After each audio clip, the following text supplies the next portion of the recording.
जय श्री कृष्णा, राधे राधे। आज मैं आपको सुनाऊंगा एक प्यारी सी स्टोरी।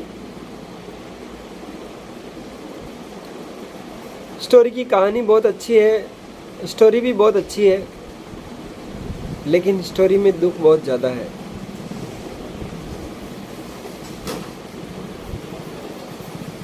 प्यार करने की सजा है साहब। स्टोरी में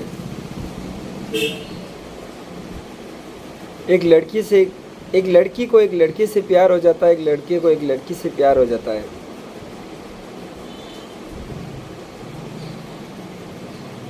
लेकिन उस प्यार को कोई मंजूर नहीं करता है। तो मेरी कहानी मैं शुरू कर रहा हूँ। थोड़ी लंबी होगी, लेकिन माफ़ करना, कहानी की स्टोरी थोड़ी ऐसी है तो मैं आपको सुना रहा हूँ। एक टाइम क्या होता है, एक लड़का अपनी बहन के यहाँ जाता है। बहन के यहाँ जाता है तो वहाँ उसे एक लड़की मिलती है।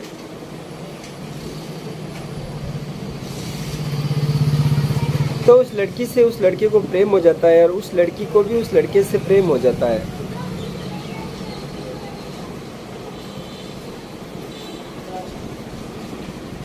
प्रेम हो जाता है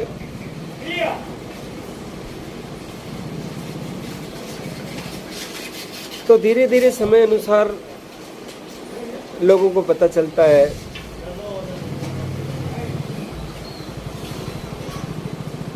फिर लड़की के घर वाले और लड़के के घर वाले आपस में मिलते हैं और उनकी सगाई तय हो जाती है। जब उनकी सगाई तय हो जाती है तो लड़का और लड़की एक दूसरे के संपर्क में आ जाते हैं। और जब सगाई तय होती है तो भी यही होता है कि उस लड़के को बुलाया जाता है, लड़के को देखा जाता है। फिर वो कह देते हैं कि हाँ, हमें कोई दिक्कत नहीं है और लड़की हमारे लिए ठीक है, लड़का भी हमारे लिए ठीक है। समय बीतता जाता है, धीरे धीरे उस बात को 6 महीने 12 महीने, पर किस्मत देखो कि 6 महीने 12 महीने बीत जाते हैं ऐसे। और वो लड़की कभी कभी उनसे मिलती है, उस लड़के से, और वो लड़का भी उससे कभी कभी मिलता है। लेकिन मिलते इसी हालात में कि ना वो लड़की उसको टच करती है, ना वो लड़का उसको टच करता है। अच्छे से बात करते हैं, प्यार से बात करते हैं,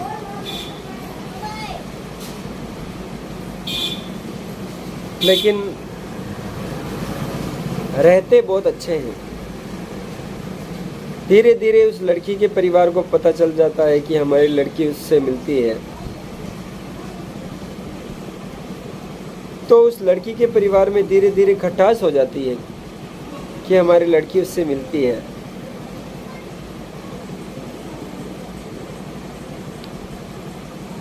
फिर लड़की के परिवार वाले लड़के के परिवार वालों को बोलते हैं कि भाई हमें ये सगाई मंजूर नहीं है,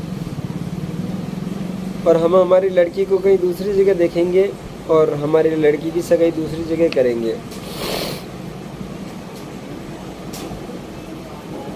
लेकिन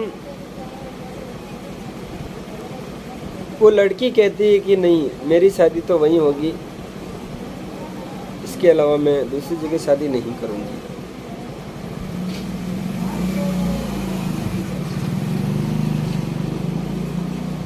तो लड़की के परिवार वाले लड़के के परिवार वालों को परेशान करने के लिए नाना प्रकार के जतन करते हैं, टॉर्चर करते हैं, लोगों को अलग अलग बातें बताते हैं, परेशान करते हैं। फिर भी वो लड़की कह देती कि मेरी शादी तो वहीं होगी, बाकी मैं दूसरी जगह शादी नहीं करूँगी।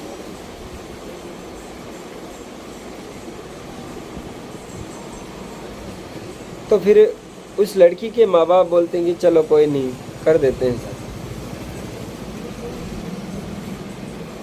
उस लड़की की जिद पर उसके माँ बाप शादी कर देते हैं, जितनी चाहे उतनी परेशान करके शादी तैयार कर देते हैं, शादी में एग्री हो जाते हैं। शादी हो जाती है, शादी में भी इतना मान सम्मान नहीं देते हैं, क्योंकि उनको सिर्फ काम निकालना होता है कि चलो शादी कर दी, शादी कर देंगे फिर कहीं दूसरी जगह इसको रख देंगे। उनके जो लड़की वाले होते हैं उनके दिमाग में ये बात होती है।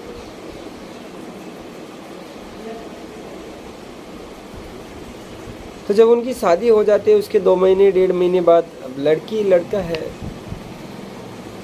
एक दूसरे को प्यार है, एक दूसरे से मिलते थे, शादी नहीं हुई उससे पहले ही एक दूसरे से प्यार है।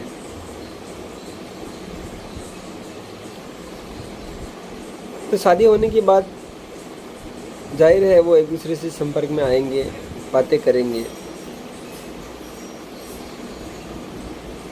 तो लड़की फ़ोन करती थी लड़के को, उस समय फ़ोन कम ही चले थे, लड़का बात करता था उससे, एक दूसरे की प्रेम की बातें होती थी। बहुत अच्छी बातें होनी चाहिए, क्योंकि जब शादी हो गई तो हमें क्या एतराज़ है, अच्छा है ना कि लड़का लड़की अच्छे से बात कर रहे हैं, अच्छे रह रहे हैं, तो हमें क्या पता है। लेकिन लड़की के परिवार को वो वाली बात याद थी कि इसकी शादी करानी है, शादी कराने के बाद किसी और जगह रखेंगे इसको, यहाँ नहीं रखनी है, सिर्फ इसकी शादी ही करानी है, बाकी इसको रखना नहीं यहाँ।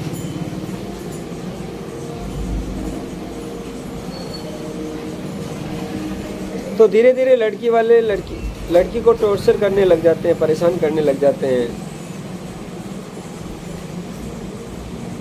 और बात यहाँ तक आ जाती है कि लड़की वाले बोल देते हैं कि भाई आप तो हमारा फैसला कर दो।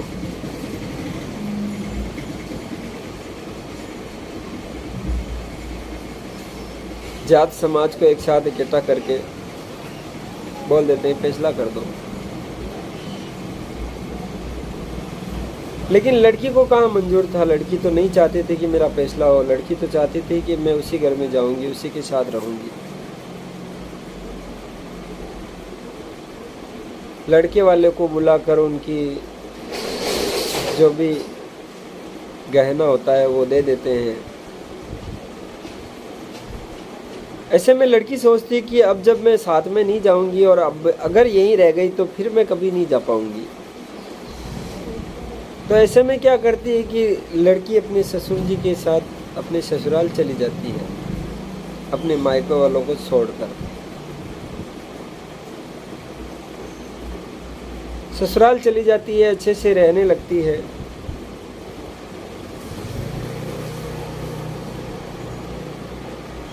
सात 8 महीने रह जाती है और उस लड़की के पेट में बच्चा 4-5 महीने बच्चा भी रह जाता है, क्योंकि जाहिर है दोनों एक दूसरे से प्यार करते थे, अच्छे रहते थे। तो फिर भगवान को जो करना होता है वो भी करता है। ऐसे में किसी बात को लेकर लड़की के और लड़के के बीच में किसी छोटी बात को लेकर अनबन हो जाती है। और ख़ास बात ये भी थी कि 9-10 महीने से लड़की अपने पियर नहीं गई, तो पियर वालों की याद भी आती है। तो लड़की को भी बहाना था कि चलो कोई नहीं, इसी बहाने अपन पियर तो चलेंगे। लड़की नादान थी,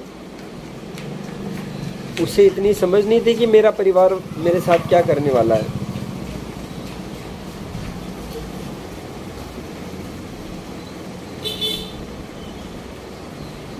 सात 8 महीने बाद किसी बात को लेकर अनबन हो जाती है लड़की और लड़के के बीच में, दोनों के बीच में।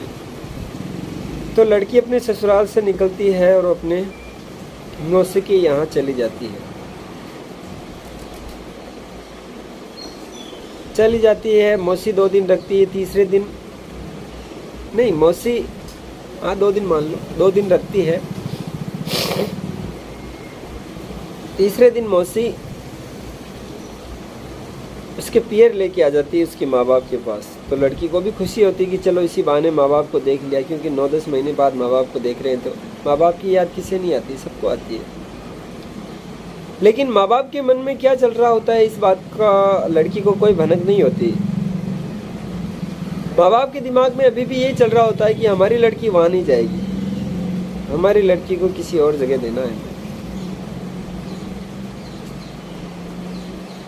तो माँ बाप उसको लेकर आते हैं और उस लड़के के ऊपर उस लड़की से केस करवा देते हैं। केस करवा देते हैं, वो भी दहेज का। लेकिन उस लड़की को उस लड़के से प्यार था,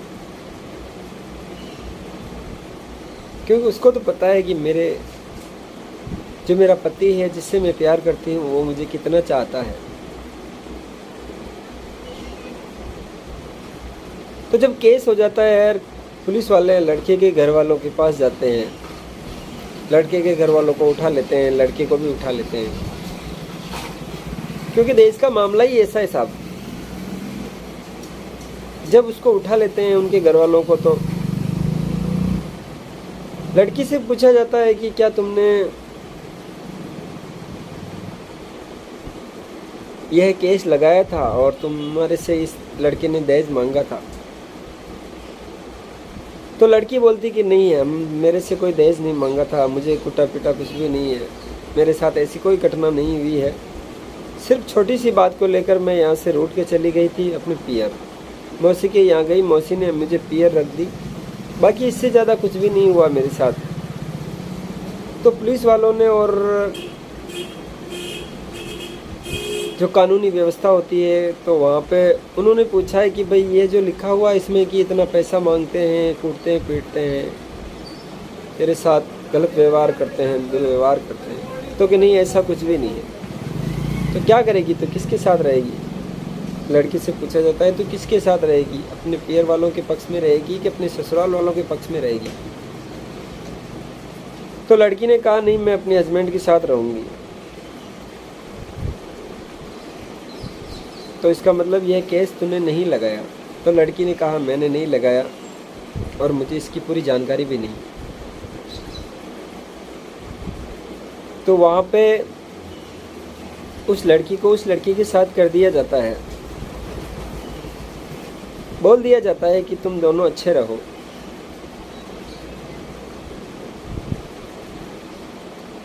लेकिन कुछ दिनों तक वो मामला कोर्ट में चलता है। कोर्ट में चलता है और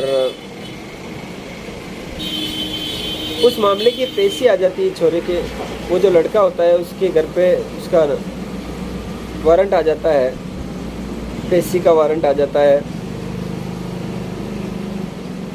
फिर वो लड़का और लड़की दोनों जाते हैं कोर्ट में और समझौते के लिए एप्लीकेशन लगाते हैं, एक दूसरे के साथ समझौता कर लेते हैं, कोर्ट में जज के साथ पेश हो जाते हैं और वो सब स्टोरी सुना देते हैं कि भाई हमारी कोई गलती नहीं है। लड़की बोलती है मेरी कोई गलती नहीं है, मेरी परिवार वालों ने मुझे बहला कर केस लगवाया था, बाकी मैंने केस नहीं लगाया था।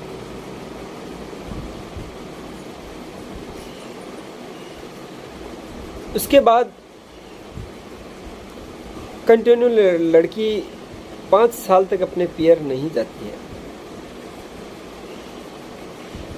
लेकिन उस लड़की की किस्मत देखो, जिस तरीके से उसके माँ बाप धोखा कर रहे होते हैं, उसी तरीके से उसके ससुराल वाले भी उसके साथ धोखा कर रहे होते हैं। इस बात के लिए उस लड़की को पता नहीं होता है और उस लड़के को भी पता नहीं होता है।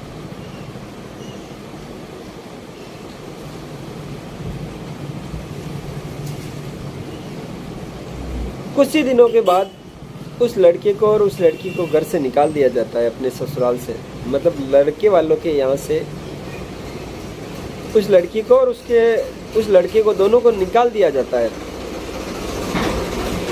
कि तुम्हारे लिए हमारे यहाँ जगह नहीं है।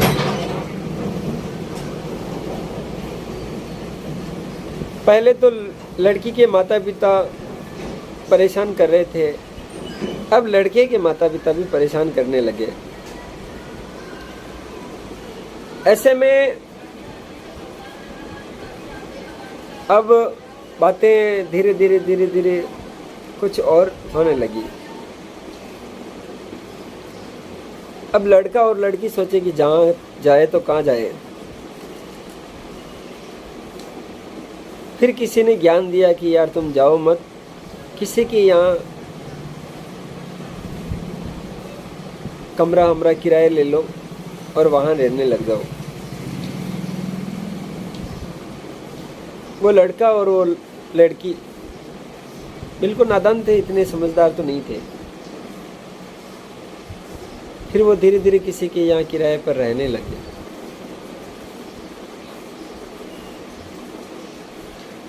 किराए पर रहने लगे, रहते रहते फिर भी उनको लड़के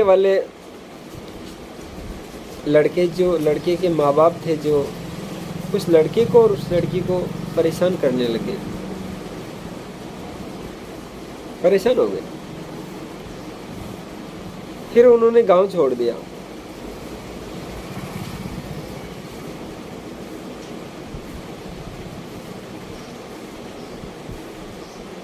लड़की के बड़े पिताजी थे, उनका अच्छा साथ था लड़की को, और लड़के को भी अच्छा रखते थे। तो देखा कि चलो कोई नहीं, एक आदमी तो हमारा है। तो उस लड़की ने और लड़के ने, दोनों ने वहाँ जाने का विचार किया, लेकिन टाइम था। अब लड़की के पेट में बच्चा है, गांव छोड़कर जाए तो कैसे जाए। थोड़े दिन वेट किया, बच्चा हुआ। किस्मत की बात है कि उस लड़की को लड़की ही हुई थी, मतलब लड़की को ही जन्म दिया था उस लड़की ने भी। धीरे धीरे कोशिश करे, लड़की हुई थी तब लड़के के पक्ष ने कोई सपोर्ट नहीं किया था, किसी भी बात को लेकर कोई सपोर्ट नहीं किया था। यहाँ तक कि हॉस्पिटल जाना भी नहीं हुआ। लड़के के जो परिवार के थे वो उसके साथ हॉस्पिटल भी नहीं गए थे जब लड़की की डिलीवरी हुई थी तब। पर फिर भी उन्होंने हिम्मत नहीं हारी और अपना काम धीरे धीरे करते रहे। लड़की 2-3 महीने की हो गई। फिर उन्होंने अपना घर छोड़ दिया, गांव छोड़ दिया। घर तो वैसे पहले छोड़ दिया था, गांव छोड़ दिया। फिर लड़की के पिताजी अच्छे रहते थे, बड़े पिताजी, तो उनके पास चले गए। वहाँ जाकर किराए पर रहने लगे। समय बीतता गया, 2-3 महीने हो गए।